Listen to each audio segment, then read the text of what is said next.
New at 11, yes, ma'am.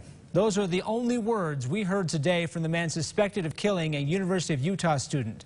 Austin Boutain said them to a judge when she asked if he understood everything about to happen.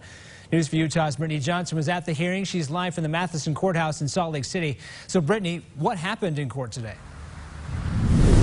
Well, Brian, basically the judge wanted to get both the prosecution and defense together to see if both sides were ready to schedule a preliminary hearing in this case. Now, as for today's hearing, it was very short. Both the prosecution and defense left the courtroom without wanting to say anything on this case. They did not make any comment today.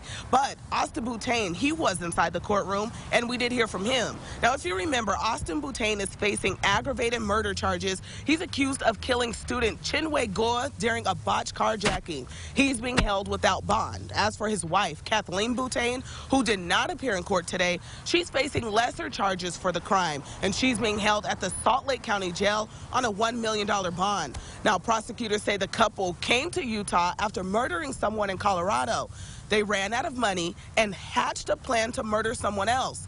And at the last court hearing, Austin begged the judge to let his wife Kathleen go, saying she was innocent. He followed that up with a letter to the same judge asking for a plea for Kathleen. Now, we didn't get an update today as to what that situation was, the status is on that situation, but during today's hearing, Austin did waive his right to a speedy trial.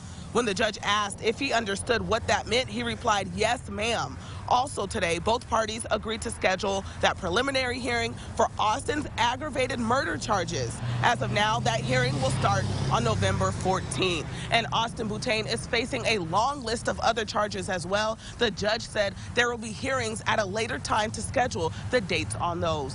For now, reporting live from the Matheson Courthouse, I'm Brittany Johnson, News 4 Utah. All right, thank you, Brittany.